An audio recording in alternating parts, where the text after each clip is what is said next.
you're into Del Toro, it ain't because you're fucking normal things. You want that freak sex. That's what you're into. Let's just say I'm Frankenstein's monster.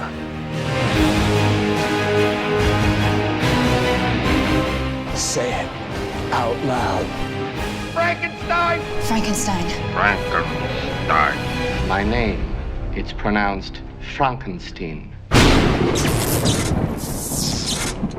Welcome back to Franken-Fridays, the show where I talk about as many Frankenstein movies as I can, building up to Guillermo del Toro's Frankenstein, which should now be out on Netflix, and I had the privilege of seeing it in theaters. Actually, I saw it twice now, because I liked it a lot and wanted to see it with multiple groups of people. This is a movie that I've been really looking forward to all year, thus doing this Franken-Fridays project, and I gotta say, it was definitely worth it. If you haven't already, please consider subscribing and checking out some of my other Frankenstein reviews. This has been a very fun experience to try to see all these Frankenstein movies that I had almost no experience with at the start of this year, and I thought that Guillermo looked like the perfect director for this kind of material, so I was very excited to see his take on it. And yeah, I got a poster from the premiere. I'll put some B-roll of the poster. It looks very cool. Here it is. Wow. Frankenstein by Guillermo del Toro, starring Oscar Isaac, Jacob Elordi, Mia Goth, and a bunch of other actors you like. Yeah, it rules. It's a real fucking film. Absolutely one that is worth seeing in theaters if you happen to get the chance. I know it's just on Netflix now, but boy, they should have really pushed this one harder as a theater release, because it really does look nice on the big screen. I saw it in IMAX. I don't know if it was shot in IMAX or not, but it did look really good. There's a lot of love and craft put into the colors, the makeup effects, the production design, the costuming, all of that technical stuff Del Toro is extremely good at, and it is real nice to see on the big screen. It absolutely deserves that kind of love, if you are able. I don't know if it's still in theaters or not, but it looks real good, is my point. So, like, what did I think of this movie, and how does it compare to some of the other Frankenstein things? I don't think I'm overselling it to say that this is one of the best takes on the character and the story. A lot of it is taken straight from the book. This is probably the most faithful to the book adaptation, at least in film, that I've seen, apart from Kenneth Branagh's Mary Shelley's Frankenstein, which is a little bit slightly more faithful. And this movie definitely draws some inspiration from that, not just because it's drawing directly from the book, but also just in some of the visuals, and even some of the structure of the movie had similar beats to Kenneth Branagh's version. But I really like that version, so that's good for me. And this one dives like head first into all the major themes of the story. There's a lot in it about fathers and sons, and the relationship between Victor's father and his son, the creature, that we see parallels in how Victor's father, played by Charles Dance, who's kind of an abusive asshole, the lessons that he learns as a kid then kind of translate into when he has created a creature who is essentially just a child at first, and he makes very similar mistakes when trying to raise this creature. So there's a lot of stuff about like generational trauma in there, how like victims of abuse often become abusers themselves. Is it human nature to be violent and to beget more violence? All of those questions they delve way into that stuff. One of the things I really liked that this movie did was it actually spends a lot of time with Victor and the monster, which surprisingly we don't get that much of in most other versions, even including the book. Victor and the monster in the book really only interact in like a few key scenes, and a lot of those scenes is them like describing stuff that they did earlier. But here we get a whole long sequence, which I think is some of the best stuff in the movie, where after Frankenstein first makes the monster, they spend a lot of time together, and Victor is at first so excited by this creature and so amazed at what he's been able to accomplish. and everything feels exciting and new as the monster is this like bumbling, essentially newborn child trying to learn and understand the world around him. And Victor is like a dad to him and is trying to teach him how to live and how to speak and how to interact with things. But he quickly gets frustrated with the monster because he had a shitty dad and never learned to fucking be patient with a child, what is essentially a child. And so he starts to grow like abusive and monstrous in his own right towards the creature. And yeah, it's all done very well and very, very effectively. I loved all that stuff really a lot, and that's stuff that like we usually don't see a whole lot of. It makes like the betrayal that the monster feels like hurt that much more, because we see that there is some part of Victor that does care and want to see the monster grow and thrive, and yet he still lashes out at him. It makes that like hurt even more painful, in the same way that like a father or a parent hurting or abusing their child is more upsetting than like if a stranger did, because it's coming from the person that is supposed to love them. It's very, very well done. This is going to be a rambly review. I don't have notes. I just have thoughts. The color palette I thought was exquisite and incredible. The movie uses a bunch of gorgeous colors throughout, but it uses red in a really interesting way. Red, of course, often represents blood, and there's no shortage of blood in the story of Frankenstein. But it's also associated with Victor's mother, which I think is really interesting. She dies in childbirth, giving birth to Victor's younger brother, and this obviously traumatizes and has a vast impact on Victor as a young boy. And he gives the Anakin Skywalker vow to one day learn to stop people from dying, which is, as we know, one of many abilities that some consider to be unnatural. But then after the death of his mom, we start to see that Victor is often incorporates some amount of red into his outfit. He has like a red scarf or tie that he wears. He has these red gloves that he wears whenever he's like doing Dr. Frankenstein shit, which of course make it look like there's always blood on his hands. Some of this stuff is pretty on the nose, but Frankenstein has never really been a subtle story. It's usually pretty upfront about like what its themes are and what it's trying to say. But then red comes up in other ways when Victor first meets Elizabeth, and then they kind of have a bit of a romance. She starts to incorporate red into her outfit as well, which is really interesting, because then it's like, okay, so is that because like she's being influenced by Victor in some way, or is it because that like Victor sees a bit of his mother in the girl that he also likes? That's a little creepy and weird. Maybe it's a bit of both. I don't know. Elizabeth, I also really, really loved in this one. She's played by Mia Goth, one of our favorite modern day scream queens, goth mommies. And she's just this like weird Agatha from Twilight Princess bug girl who's really into bugs and death. But she's also like a devout Christian, which Frankenstein is like very atheist coded. So he comes into conflict with that, but he also likes her because she's hot and weird and likes bugs.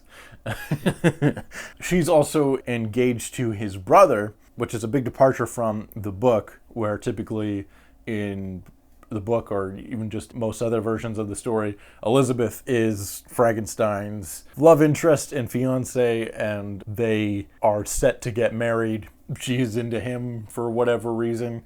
But here they do something, obviously, that is a direct departure from that story, where instead she's engaged to be with Frankenstein's brother, who's aged up a bit in this version. But when he meets her, he kind of like instantly falls in love with her. Not just because she's a weird goth girl and he's into that, but also because she challenges him on his beliefs, and he finds that interesting. But ultimately, she's not that into Victor. She's actually more into the monster. It wouldn't be a Guillermo del Toro movie if a regular-ass hot lady wasn't falling in love with some weird-looking freak. And we stand that shit. We love our monster fuckers here. If you're into Del Toro, it ain't because you're fucking normal things. You want that freak sex. That's what you're into. And I'm here for it. Yes, of course we gotta have a scene where the monster is carrying the woman through the snow and he puts her on a big pride rock and she dies tragically, saying that she would love to be in love with the big weird monster. Because unlike Victor, you know, he's got a gentle soul. He's pure of heart. He's so simple. And he's got a cute Jacob Elordi face, even though it's all fucked up from being Frankenstein. Jacob Elordi, I also thought was really excellent in this movie. Really great physical performance, as like he spends a lot of the movie just like learning and figuring out how to move his limbs and his bodies. He does this weird thing with his fingers all the time that looks great. And just a really strong performance from him all around. He gives a lot of emotion just from his eyes in many scenes, as he first can't speak very much, and then, you know, even when he does start to learn to speak, he's still a man of very few words. But he communicates like so much in just his eyes that I thought his entire performance was very compelling. And obviously it's a Del Toro film, so we're going to have some crazy makeup effects. And yeah, this is one of the best looking Frankenstein designs in any movie that I've seen. And it's a pretty simple design. It's just done really effectively. I like that there's like a few spots on his body where like you can kind of tell that Victor had to improvise and use different chunks of flesh to fill in the gaps. There's like this big spot on his leg that like looks like it's from a different part of a body. He only has one nipple because where the other nipple would be is like just covered up with a random piece of flesh. The little details like that look incredible. And yes, there's tons of great makeup and practical stuff as well. There's like this early prototype Frankenstein monster creature that he shows off to his professors in college. And it looks like it could be a practical puppet. There is definitely a bunch of CG in this movie, but it's always used in like to complement a lot of like real elements and real practical stuff. And there's a lot of stuff in it where I'm like, that looks real to me. When there is a crazy weird monster looking thing, a lot of the time it's either has practical stuff in it, or if they're using CG, it's like sparingly, or it's used to like enhance some practical element. All of it is used very well, and just overall, the makeup and creature effects look incredible, as is usual from Del Toro. Set designs are also great. This has one of my favorite Frankenstein's like castle lab sets of any of the movies that I've seen. Just this insane Gothic tower with like the fucking Salazar Slytherin mouth mounted on the wall for some reason. And it's got this creepy storm drainage stuff, this insane Gothic staircase. All of it looks so good. Costuming, of course, is great. Every fucking scene Mia Goth is in. She has another insane outfit that looks incredible. There's one costume she has early on that has like this bug necklace. I love it. Oh, also with her, there's like this motif of butterflies. She and Victor like capture a butterfly at one point. And then like Victor kind of uses the butterfly as inspiration to build this chess piece Frankenstein arc reactor thing that is instrumental in making the monster like come to life. So you know, there's probably something there with butterflies representing like change or growth or something like that. If you believe in that shit. The movie also has this like really interesting background theme of the like horrors of war. Frankenstein makes this deal with Elizabeth's uncle, played by Christoph Waltz, who's also great in this. He's this like war profiteer, and so there's like this sequence where they go to the aftermath of this great battle that's happened in some unspecified war, and they're just like callously looking through bodies to try to find the scraps of ones that haven't been blown to pieces and that Frankenstein can salvage pieces from. That's part of like why there's so many different pieces combined together to make his ultimate Jacob Elordi creature, which I think is a great touch. Same with earlier, there's another scene where he's like making a deal with the hangman to try to use some of the corpses or soon-to-be corpses of people about to be hanged. And he's just like so callous about death and destruction and like what the price of his work is. It's very... Your scientists were so worked up about whether or not they could that they never thought to ask whether or not they should. It's very, very that, of course, as well, where once Frankenstein, like, makes a guy, he didn't think what the implications of that would be and, like, what it means to create a person. Now you have a guy, now you've made a guy, now what? Now that's a living, breathing person that may or may not have a soul, depending on how you interpret what a soul is. And it just exists in the world now, and he's gonna have questions about morality and mortality and all these things. There's this great idea that in this one where Frankenstein's, like the monster, can't die, he can't be killed. He can be hurt, but his wounds always heal, leaving only more scars. He's like, I'm hated by this world, I don't fit in anywhere, and I can't even die. I can't even have the sweet release of death. This you have taken from me too. Fuck. It's so good. There's so many great stuff in this movie. It rules. The theme about war and stuff, I wanted to talk about that. I think it's really interesting. It's kind of a background element, but that's sort of the point, is that it's like, it's commenting on the people that are war profiteers and like people that benefit from the destruction of war and have influence over whether or not the wars even happen, are not the ones actually fucking dying for the ideals preached by, you know, any number of political or military leaders. It's really, really interesting. Elizabeth is one of the only characters that like criticize this as this ideology and the fact that her uncle is a fucking war profiteer, and everyone just kind of like dismisses those thoughts as like liberal nonsense, even though she's like, people are dying all the time, and it's like, to what fucking end? To what point? Why are they dying? It seems so needless and unnecessary. The monster starts to notice that there seems to just be violence in the world, and is it just the nature of humanity to be destructive and violent? It's just, even in nature, wolves will go after sheep and eat them, but the wolf doesn't hate the sheep. It needs to kill it to survive. It's just in its nature. It's just a wolf. But is that part of humanity as well? Is it human nature to be violent and to beget more violence? There's just like so much in this movie, and it's really, really dense in a cool way. You could write any number of essays on this film and have no shortage of material to work with. I really like the script as well. Seeing it a second time was cool because there was a lot of lines that I started to pick up on as like, oh, that's direct foreshadowing for something that comes later,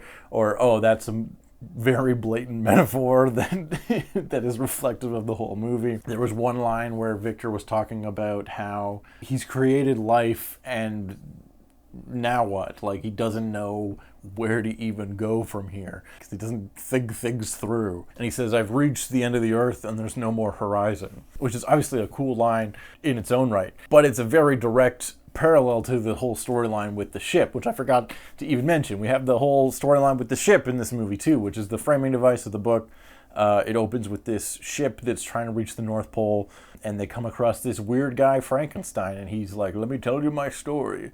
And then we flash back. But in this, the name of the ship is The Horizon. So we're also like drawing a direct parallel between Frankenstein's story and the story of the ship, The Horizon, where the ship captain is like so obsessed with reaching the North Pole that it's starting to cost them the lives of their crew, which again probably parallels the stuff about war, where like the people in charge don't actually value the lives of the people that are putting their blood, sweat, and lives on the line in the pursuit of what? Greatness, achieving a discovery, finding the North Pole. Who cares? There's nothing there but ice.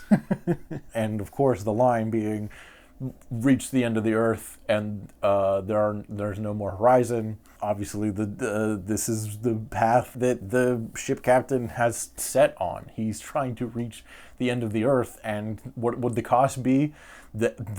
His whole fucking crew. All of this stuff is really, really good, and there's tons of stuff like that in this movie. Who would have thunk that Gothic director Guillermo del Toro would be good at directing a Gothic horror thing? Who could have possibly foreseen such a thing? This movie rules. One of my absolute favorite of the Frankenstein movies, at least the ones that I've seen. Go check it out. If I've already spoiled everything that happens, but it's cool. Go see it. I could probably keep going on. There's a ton of great stuff in this movie. Every 30 seconds we get a new iconic image or landscape or creature design. Netflix is I don't know, kind of a mixed bag. They have a lot of crap on their platform, and I'm confused about how their business model even makes a profit at all.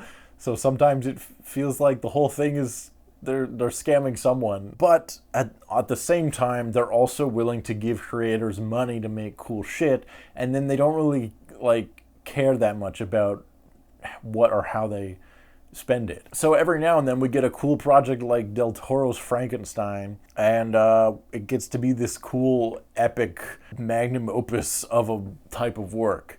I'm not necessarily saying this is Del Toro's magnum opus, but it's on on that scale, he's one of the great directors of our time, for sure. Up there with guys like Christopher Nolan, that every time they make a project, it's fucking exciting. And this is definitely one of those types of movies. Just a guy who's really excellent at his craft and knows how to make a cool looking movie and also tell a good story with good characters and good performances. Oh, fucking Charles Dance is in this. He plays the father of Victor, which is the second time he's played the dad of Victor Frankenstein in a Victor Frankenstein movie. The other time being in Victor Frankenstein, which I'll talk about in another video. But yeah, anytime you can put Charles Dance in a movie to play a disappointed and or abusive father, you should.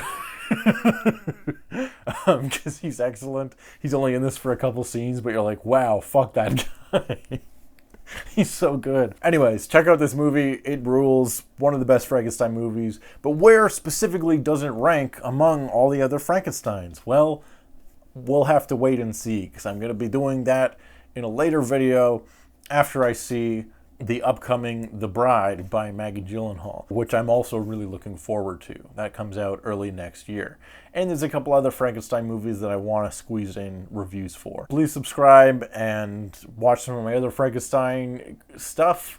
We're going to have some more Frankensteins coming soon. But this has been an absolute fun journey and an incredible payoff to get to see Del Toro's Frankenstein on the big screen. Please let me know what you think. Were you excited to see this one? What were your takeaways? What were some of your favorite scenes or characters or stuff from it? Let me know in the comments. That's it. Thank you. Bye-bye.